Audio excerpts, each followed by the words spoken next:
Tu as envie que les gens voient ça quand ils ouvrent Instagram? Ou alors tu as envie que des milliers de personnes puissent te découvrir en un seul post, comme ici?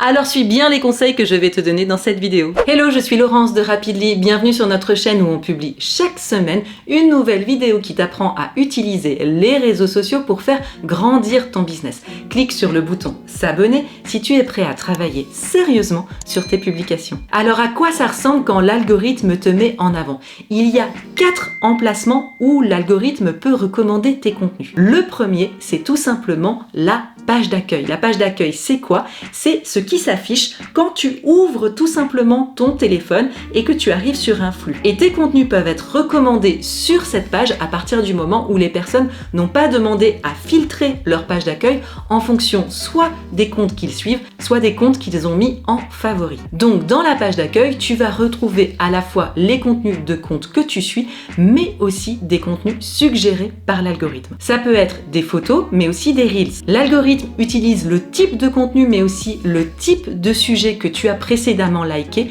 pour te recommander de nouveaux contenus. Quand l'un de tes posts est poussé en contenu suggéré par Instagram, ça ressemble à ça.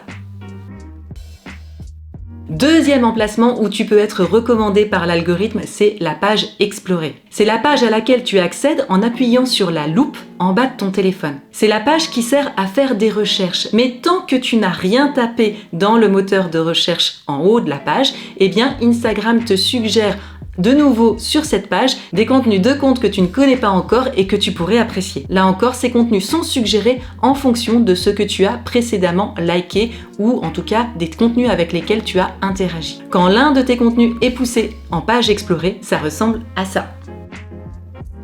Troisième emplacement où tu peux être recommandé par l'algorithme, les pages de hashtag. Elles apparaissent quand tu cliques sur un hashtag dans une publication par exemple, ou bien encore quand tu fais une recherche depuis la page explorée sur un hashtag spécifique. Là encore, Instagram va sélectionner les contenus les plus pertinents en fonction de ton historique. Quatrième emplacement où tu peux figurer si l'algorithme te recommande, c'est bien sûr le flux Reels. C'est le flux qui s'affiche quand tu appuies sur l'icône vidéo dans la barre de menu en bas de ton smartphone. L'algorithme te présente dans ce flux des Reels que tu es susceptible d'apprécier en fonction des Reels que tu as likés ou visionnés précédemment. À quoi ça ressemble quand tu passes dans le flux Reels?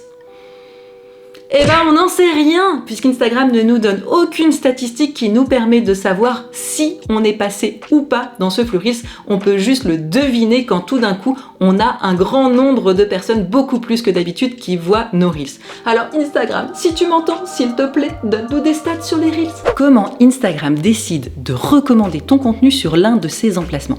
Il y a 4 critères importants. Le premier, c'est que ton contenu doit être original. Ton contenu doit être absolument unique si tu veux être recommandé par l'algorithme. Ce qui veut dire que tu ne peux pas utiliser le contenu de quelqu'un d'autre, que la copie flagrante est interdite et que tu ne peux pas avoir le watermark d'une autre application, comme TikTok par exemple, sur tes Reels. Bon, en même temps, ça paraît évident, pas seulement pour l'algorithme, mais aussi pour construire une communauté saine. Si tu veux construire une communauté investie autour de ton compte, ton contenu doit vraiment t'appartenir, être enrichi par tes expériences et laisser parler ta personnalité. Attention, ça ne veut pas dire que tu ne peux pas te faire aider. Comme tu utilises Canva pour créer des designs de tes posts, tu peux aussi utiliser Rapidly pour booster ton inspiration et laisser l'IA te proposer des premiers jets de texte en fonction de tes expériences que tu n'auras plus qu'à retravailler. Rapidly, si tu ne connais pas encore, c'est la plateforme qui te permet de générer des contenus de grande qualité et très rapidement grâce à une intelligence artificielle. Rapidly te donne aussi des idées de Reels et de Stories pour que tu ne sois jamais à court d'inspiration pour faire grandir ton compte sur Instagram ou Facebook. Deuxième critère important, l'engagement de tes abonnés. Dans les critères que l'algorithme utilise pour te mettre en avant, les premières minutes sont cruciales. Les premiers à voir ton contenu une fois qu'il est publié sont tes abonnés.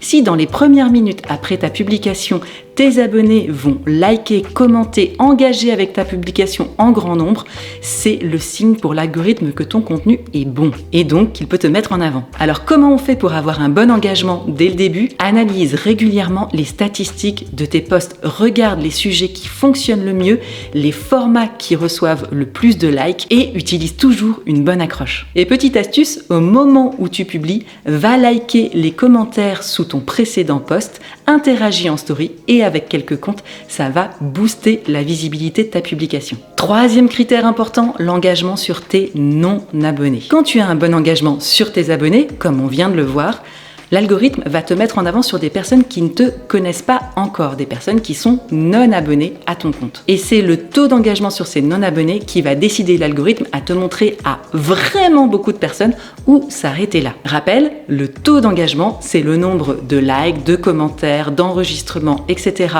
sur le nombre de personnes qui voient tes publications. Plus ce taux d'engagement est élevé, plus ton taux d'engagement est bon. Par exemple, si tu as 100 personnes qui voient ta publication et que sur ces 100 personnes, tu en as 10 qui interagissent avec, like, commentent, partagent, enregistrent, eh bien ça te fait un taux d'engagement de 10% sur ta publication, ce qui est déjà un bon taux d'engagement. Pour avoir un bon taux d'engagement sur des non-abonnés, il faut que ta publication intéresse un grand nombre de personnes et que tu apportes de la valeur, comme on le fait dans cette publication.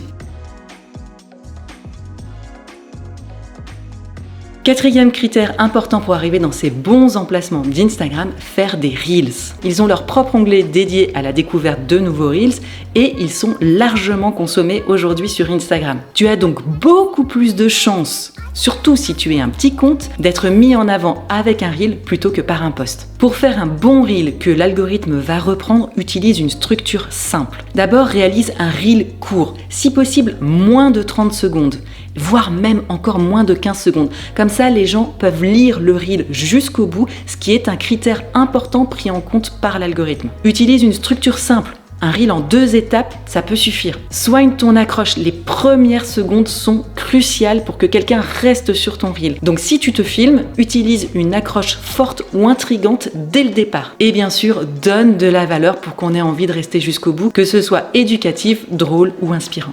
À ton tour de créer un contenu qui sera repris par l'algorithme, qui te permettra d'être vu par des milliers de personnes et de gagner de nombreux abonnés. Continue à apprendre en découvrant les 25 actions qui nous ont permis d'arriver à 25 000 abonnés. N'oublie pas de liker cette vidéo si tu l'as trouvée utile et de t'abonner pour ne pas rater les prochaines.